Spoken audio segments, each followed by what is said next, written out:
Assalamualaikum warahmatullahi wabarakatuh. Alhamdulillahi rabbil alamin. Wassalatu wassalamu ala sayyidina Muhammadin asyrafil anbiya'i wal mursalin. Allahumma salli wa sallim wa barik alaihi wa ala alihi wa man ihtada bihadihi ila yaumiddin. Amma ba'd.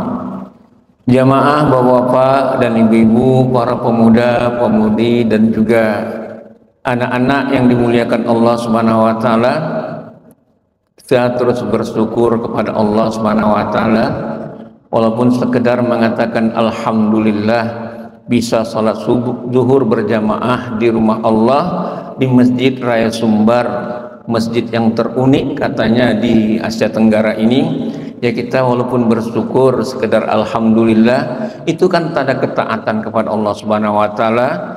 Semoga kita memaklumi bahwasanya Allah menyembunyikan ridhanya di balik ketaatan kita.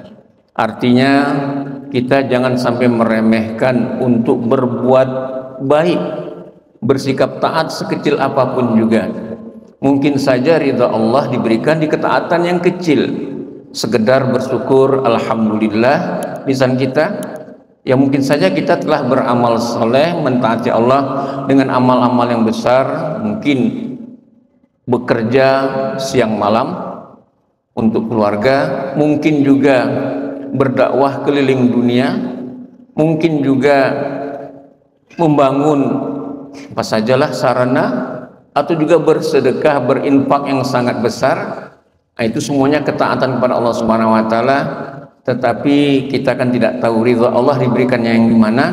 Demikianlah Allah mengingatkan kepada kita, semoga kita tetap tidak meremehkan perbuatan amal soleh sekecil pun, karena mungkin saja ridha Allah itu diberikan kepada kita ketika kita beramal yang kecil, sekedar membuang kotoran, membuang yang mengganggu di jalan, menyingkirkan batu-batu kerikil saja di tengah jalan, itu karena kita dalam rangka mentaati Allah. Mungkin pula disitulah keridhaan Allah diberikan pada kita.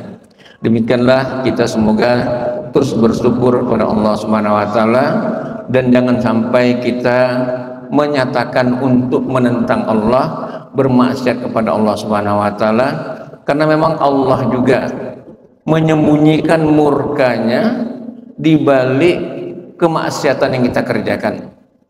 Mungkin Allah tidak memberikan murkanya di waktu kita telah berbuat maksiat yang sangat besar, membunuh orang misalnya, mencuri miliaran milik orang misalnya. Allah belum menurunkan murkanya. Bisa saja Allah menurunkan murkanya di kemaksiatan yang kecil, ketika sedang ada dikumandangkan azan, HP juga masih dipegang. Enggak apa-apa, azan biarkanlah, kan waktu sholat masih panjang. Ini acara yang terlihat di HP ini mungkin hilang setelah ini, tidak ada lagi dilihat, maka ketika itulah melalaikan sholat. Itu kan suatu maksiat juga. Tetapi kita tetap meyakini Allah menyembunyikan murkanya di balik kemaksiatan kita, sehingga kita harus hati-hati, karena kita jangan sampai meremehkan maksiat apapun juga. Semoga kita hindari. Sama tadi, kita semoga terus berusaha untuk mentaati Allah, baik amalan yang kecil maupun yang besar, karena Allah menyembunyikan ridhonya di balik ketaatan kita. Kalau sudah diberikan oleh Allah ridhonya kepada kita, maka harapan kita pun akan tercapai. Tapi mungkin ketika kita bertanya-tanya, kenapa kok harapan belum tercapai-capai, padahal amal yang taat sudah banyak kali dikerjakan, mungkin Allah masih menguji kita. Demikianlah, semoga kita di bulan Dzulhijjah, masih di tanggal 4 Dzulhijjah kira-kira ini, tidak berapa lama lagi kita pun akan memasuki tanggal 10 Dzulhijjah. Itulah yang kita sebut dengan hari raya Kurban, hari raya haji, hari Idul Adha. Semua kita terus berusaha mengambil, katakanlah mempelajari hikmah-hikmah dari perjalanan hidup kita dari bulan Ramadan sampai sekarang bulan Dzulhijjah. Mungkin bapak dan ibu yang telah menunaikan ibadah haji, alhamdulillah, bersyukur karena masih hidup. Dan kita mungkin bapak dan ibu yang belum sempat atau belum ditakdirkan menunaikan ibadah haji, ya tetap juga bersyukur, bersabar, tetap dengan niat semoga nanti di lain waktu pun Allah berikan kesempatan untuk menunaikan ibadah haji. Yang penting kalau yang sekarang mendapat menunaikan ibadah haji sedang berada di tanah suci semuanya, atau bapak dan ibu yang sudah menunaikan ibadah haji, semoga hajinya yang telah dikerjakan atau yang sekarang sedang melaksanakannya itu mendapatkan haji mabrur. Sebagaimana kata Rasulullah, haji mabrur ini seperti orang yang baru lahir, bersih dan surgalah balasannya. Bagaimana yang tidak bisa menunaikan ibadah haji, yang masih belum bisa pergi ke tanah suci, maka kita pun juga berkesempatan untuk walaupun belum bisa melaksanakan kewajiban, tetapi sebagaimana hadis Nabi mengabarkan dalam hadis yang diriwayatkan oleh At-Tirmizi, hadis hasan, di mana barang siapa yang dia melaksanakan sholat subuh berjamaah diikuti dengan berdoa, berzikir dan bertilawah Al-Quran sampai terbitnya matahari, sampai syuruk, katakanlah dilanjutkan dengan sholat isyraq, sholat terbenam matahari, maka sebagaimana kata Rasulullah menyatakan dia pun telah mendapatkan pahala ibadah haji dan umrah. Ya walaupun belum melaksanakan ibadah hajinya, tetapi sudah mendapatkan pahala ibadah haji dan umrah. Walaupun juga kewajiban haji kalau belum melaksanakan ibadah haji tetap juga masih ada, tetapi kan pahala ibadah haji dapat diraih. Demikianlah fasilitas yang ditawarkan oleh Allah sangat luas, sangat banyak ini, maka kita semuanya kan menginginkan agar fasilitas yang luas ini dapat kita miliki. Demikian juga lah bagi yang telah menunaikan ibadah haji atau sekarang saudara kita yang sudah di tanah suci, semoga mampu juga meraih fasilitas haji mabrur. Bagi kita yang tidak menunaikan ibadah haji atau belum sempat, di samping tadi sholat subuh berjamaah diikuti dengan bermacam-macam zikirnya sampai suruh, tetapi dia juga bisa memahami aktivitas haji tersebut untuk dia terapkan dalam kehidupannya. Ibadah haji itu kan amalannya mulai dari berpakaian ihram, tawaf, sa'i, tahallul, wukuf di Arafah, lontar jumrah, mabit di Mina, bisa 2 hari, bisa 3 hari, pulang ke tanah airnya. Nah, itulah pelaksanaan ibadah haji. Bagi yang belum berada di tanah suci, belum mungkin dia berkesempatan ditakdirkan oleh Allah menggunakan ibadah haji, dapat juga meraih hikmah dari amalan-amalan ibadah haji ini. Dimulai dengan ihram, berpakaian putih-putih. Apa hikmah yang dapat dari berpakaian putih-putih ini? Bapak dan Ibu jamaah zuhur Masjid Raya Sumbar yang dimuliakan Allah, apa definisi hikmah itu? Hikmah itu dalam Al-Quran jelaskan, paman utiyal hikmata faqad utiya khairan katsira. Hikmah itu adalah kebaikan yang banyak. Jadi orang mendapatkan hikmah, orang mendapatkan kebaikan yang banyak. Kebaikan ilmunya, kebaikan perilakunya, kebaikan dalam bersosialisasi, baik hablum minallah maupun hablum minan nas. Maka demikianlah hikmah dari ibadah haji. Walaupun mungkin kita yang di tanah air tidak berada di tanah suci, tetapi bisa juga meraih hikmah dari aktivitas haji. Dimulai dengan ihram, ihram berpakaian putih. Apa pelajaran kebaikan darinya? Pelajaran kebaikan darinya adalah berpakaian putih ini isyarat agar kita bersih dalam memulai aktivitas hidup kita, bersih karena Allah Subhanahu wa taala. Bismillah. Jangan sampai ke masjid ini bukan karena bismillah, tapi karena ingin enak masjidnya, karena mungkin ketemu dengan kawan-kawan. Nah, itu termasuk yang belum bismillah, belum bersih diri namanya. Tapi kita semoga walaupun tidak di tanah suci, tidak berpakaian ihram, bapak-bapak dan ibu, tapi kita sudah mampu juga mengaplikasikan nilai ihram dalam diri kita, yaitu bersih di dalam aktivitas kita karena Allah semata. Setelah ihram kita pun tawaf. Bagi ibadah haji tawaf mengelilingi Ka'bah 7 kali. Dari mulai rukun Hajar Aswad, dari sudut terletaknya batu Hajar Aswad tersebut sampai 7 kali keliling, kembali ke sudut Hajar Aswad 7 kali. Kita pun telah melaksanakan tawaf namanya. Dan pelajaran ataupun hikmah yang kita dapati dari tawaf ini adalah kita yang tadi telah ihram memulai aktivitas kita dengan bismillah, bersih karena Allah. Jangan lupa tujuan hidup kita juga Allah Subhanahu wa taala. Jadi tawaf itu mengajarkan kita kebaikan agar tujuan hidup kita bukan dunia, bukan koleha, bukan karena A si B, tapi tujuan kita adalah Allah semata. Nah, itulah tawaf. Aktivitas haji, semoga jamaah haji yang nanti akan melakukan tawaf mampu juga meraih hikmah dia tawaf itu keliling Ka'bah. Kalau di musim haji ini kan sangat padat sekali di Masjidil Haram itu, mungkin berjuta-juta orang, mampu juga mereka meraih apa makna daripada tawaf tersebut, yaitu fokus tujuan hidupnya hanyalah Allah semata. Dari mulai ihram bismillah, dari karena Allah menuju Allah Subhanahu wa taala. Demikianlah ketemuan setelah kita tawaf, kita melakukan sa'i. Sa'i itu kita mulai dari Bukit Safa, berjalan, kemudian lari-lari kecil sampai ke Bukit Marwah. 7 kali katakanlah. Apa maksud dan apa hikmah dari sa'i ini? Nah, sa'i ini kan perilaku yang Allah abadikan dari perilakunya ibunda Nabi Ismail alaihissalam, yaitu Siti Hajar radhiyallahu anha, di mana Siti Hajar ketika ditinggal oleh suaminya, ayah Nabi Ismail, Nabi Ibrahim alaihissalam, Nabi Ibrahim ada di Palestina, sedangkan Siti Hajar dan anaknya Nabi Ismail ada di Mekah.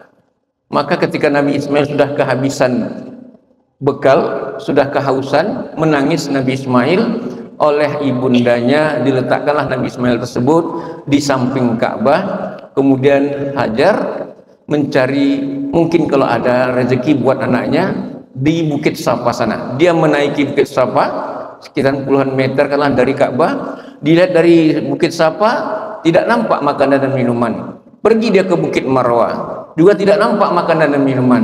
Sehingga akhirnya setelah berkali-kali dia putar menuju Safa dan Marwah, dia pun akhirnya kembali kepada anaknya. Ternyata ketika kembali kepada anaknya Nabi Ismail yang sedang menangis, dilihatnya rupanya rezeki buat anaknya ada di kaki anaknya. Yang kita kenal dengan air Zam-Zam sekarang, itulah dari kaki anaknya Nabi Ismail muncullah air.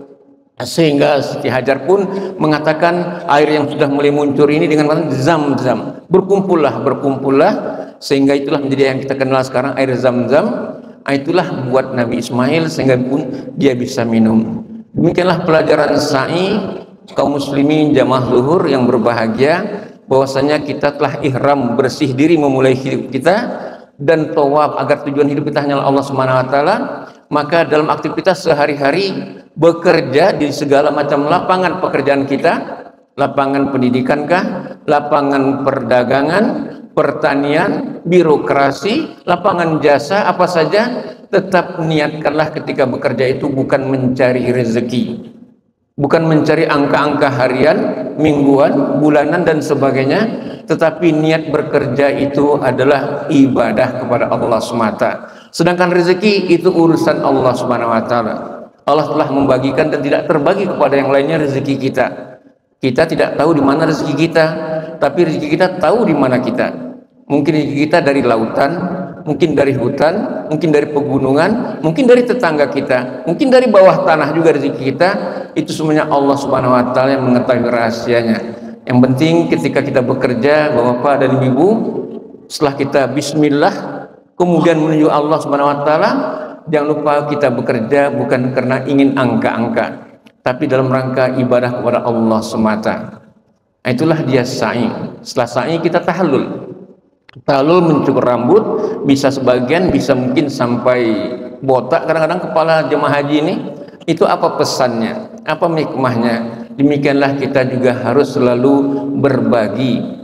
Jangan sampai kita tidak berbagi, bisa berbagi sedikit sesuai dengan kemampuan kita. Yang penting kita bersihkan, kita sisihkan. Harta kita itu ada milik orang lain. Yang ada pada kita itu ada juga milik orang lain. Maka biasakanlah selalu berbagi. Karena demikianlah Allah Subhanahu wa taala pernah bertanya kepada Nabi Musa alaihissalam. Yang diriwayatkan hadis Nabi menjelaskan bagaimana Allah bertanya kepada Nabi Musa, "Wahai Musa, apa amalan yang aku cintai dari engkau?" Nabi Musa pun menjawab, "Yang engkau cintai ya Allah, amalan dari aku adalah sholatku." Allah jawab, "Bukan." Maka Nabi Musa pun mengatakan, "Yang aku cinta, yang engkau cintai dari amalanku ya Allah, puasaku." Bukan juga. Engkau sholat untuk ketenangan kamu sendiri, engkau puasa untuk kesehatan kamu sendiri. Allah pun menjelaskan, yang aku cintai dari engkau wahai Nabi Musa adalah kamu mau berbagi. Itulah aku cintai dari engkau, karena maunya berbagi. Berbagi rezeki yang diberi kelebihan, berbagi ilmu, berbagi nasihat, berbagi tenaga dan sebagainya. Itu semuanya karena Allah semata. Demikianlah kita tahallul tadi dalam rangka menyisihkan apa yang ada pada kita untuk selalu berbagi. Setelah tahallul kita pun menuju Padang Arafah. Di Padang Arafah kita hanya dari subuh sampai maghrib saja. Tidak boleh lama-lama, tidak boleh sampai berada di Padang Arafah itu sampai Isya pula lagi, sampai besok pula lagi, bisa batal haji kita. Tetapi sebentar saja di Padang Arafah untuk kita di sana berzikir, berdoa, mohon ampun pada Allah sebanyak-banyaknya. Bukan selfie-selfian, bukan foto-fotoan. Kadang-kadang jemaah haji ini kalau di tanah suci di Padang Arafah habis waktu untuk berfoto-fotoan saja. Tetapi mestinya di tanah suci itu berzikir, berdoa, beristighfar. Karena itu sebentar saja. Setelah itu mesti kita tinggalkan Padang Arafah. Apa pelajaran, apa hikmah dari berada di Padang Arafah yang sebentar? Padang Arafah yang sebentar itulah pelajaran tentang kita hidup di dunia pun sebentar, tidak lama-lama. Kita hidup di dunia mungkin ada yang sudah sampai 80 tahun, 90 tahun, 100 tahun, ada yang cuma 20 tahun, kadang-kadang 30 tahun. Tetapi ketika sudah sakaratul maut nanti, baru terungkapkan di dalam ungkapannya, kok baru sebentar saya hidup, kok baru sebentar saya hidup, padahal sudah 90 tahun, padahal sudah 100 tahun, padahal sudah lebih dari 60 tahun yang dikatakan oleh Nabi. Tapi kok ketika datang sakaratul maut, saya kok baru sebentar saja hidup di dunia. Demikianlah sekalian, di Padang Arafah itu kita sebentar supaya kita melatih rasa dari sekarang bahwasanya hidup kita di dunia cuma sebentar, tidak lama. Maka jangan sampai kita terlalu terpesona dengan dunia yang sebentar ini, tetapi dunia ini untuk berbekal buat kehidupan kita di kehidupan yang sebenarnya nanti di akhirat. Itulah dia wukuf di Arafah. Pelajarannya kita supaya meyakini bahwasanya hidup kita di dunia ini sebentar saja. Setelah wukuf di Arafah kita pun lontar jumrah. Lontar jumrah lebih dahulu. Apa yang kita dapati dari pelajaran melontar jumrah ini, baik ketika wukuf di Arafah dan ketika di Mina juga lagi kita pun lontar jumrah. Inilah pesan Allah, pelajaran buat kita bahwasanya hidup di dunia yang sebentar ini rupanya penuh dengan ujian, penuh dengan pertarungan, penuh dengan perlawanan. Siapa yang menjadi musuh kita? Siapa yang akan jadi lawan kita? Itulah dia syaitan. Jadi semoga kita hidup di dunia sebentar ini jangan bersantai-santai untuk menghadapi musuh yang paling utama ini syaitan, di mana dia harus diperangi. Jangan malah ditemani.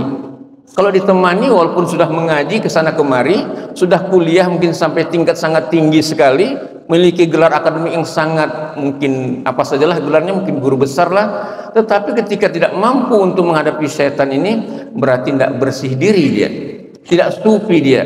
Kata seorang guru sufi di generasi dengan si tabi'in, Dunun al-Masri, seorang guru sufi mengatakan kepada murid-muridnya, kalian wahai murid-muridku dianggap orang yang sufi, orang yang mengikuti tarekat sana tarekat sini, apabila dalam sikap hidup kalian itu ada 5 yang kalian kerjakan.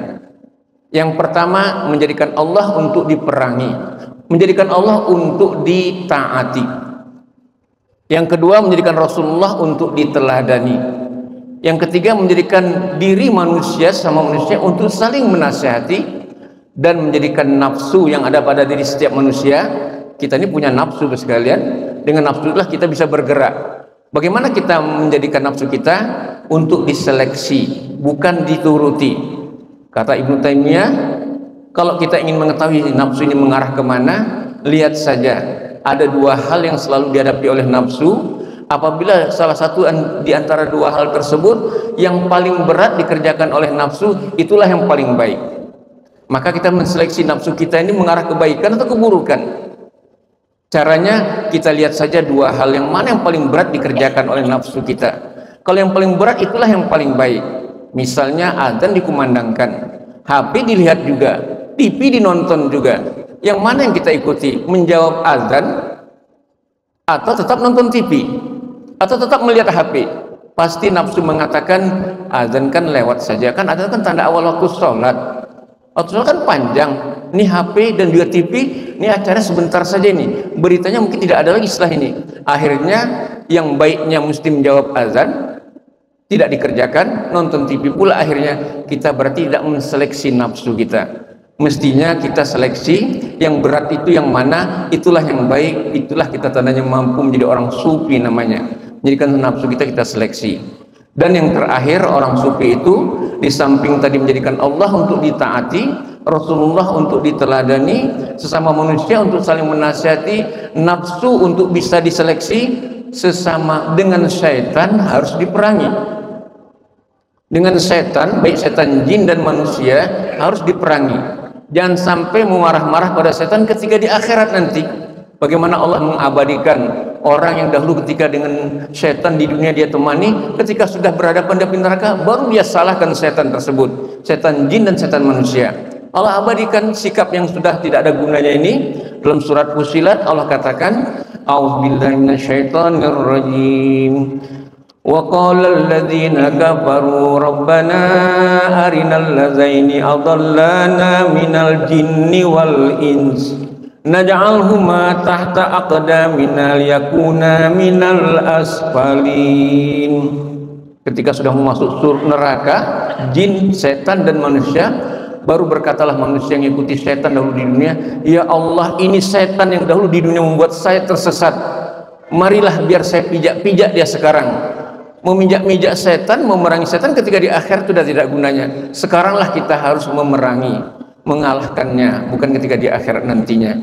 Demikianlah kaum muslimin jamaah zuhur yang dimuliakan Allah Subhanahu wa taala, kita terus berusaha bagaimana hidup di dunia itu dimulailah dengan bersih, pakaian ihram kita bagi jemaah haji, bismillah, bukan bismi selain Allah Subhanahu wa taala.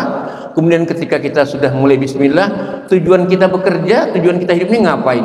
Tujuan kita adalah Allah Subhanahu wa taala, sebagaimana tawaf dalam haji. Kemudian dalam beraktivitas dunia pada Allah, kita kan bekerja dengan segala macam aspek lapangan kehidupan kerjaan kita, tetap juga bekerjanya jangan niatkan mencari rezeki. Nanti kalau misalnya ada bekerja mencari rezeki, dipilih-pilih pula lagi pekerjaan yang banyak gajinya. Mungkin saja pekerjaan yang tidak banyak gajinya, disitulah ridha Allah Subhanahu wa taala. Sedangkan pekerjaan yang banyak gajinya, tidak ada ridha Allah di sana. Ya, sebagaimana tadi dikatakan oleh Syekh Mutawalli Sya'rawi, Allah sengaja menyembunyikan ridhonya di balik ketaatan kita. Makanya jangan kita meremehkan ketaatan yang kecil pun. Mungkin saja dari segi angka-angka kecil, tapi kalau di situ ada ketaatan kita, disitulah ridha Allah turun kepada kita. Demikianlah kaum muslimin, kita bekerja bukan mencari angka, tapi dalam rangka beribadah. Rezeki urusan Allah. Setelah sa'i kita pun tahallul. Itulah agar kita dalam hidup di dunia dari Allah menuju Allah, dalam ibadah kepada Allah Subhanahu wa taala, mau berbagi sesama, mau menyisihkan apa yang kita miliki. Setelah itu kita pun tawaf itu supaya kita yakini hidup di dunia ini hanya sebentar saja, tidak lama-lama lagi, karena memang Allah menciptakan kita bukan untuk di dunia, Allah menciptakan kita untuk di akhirat nantinya. Demikianlah ketika wukuf di Arafah, kita pun melontar jumrah, kita mampu terus berkehidupan di dunia yang penuh dengan tantangan, yang Allah sediakan terus pertarungan. Memang kita harus menyiapkan senjata, menyerang, memerangi yang menjadi musuh kita, yaitu syaitan.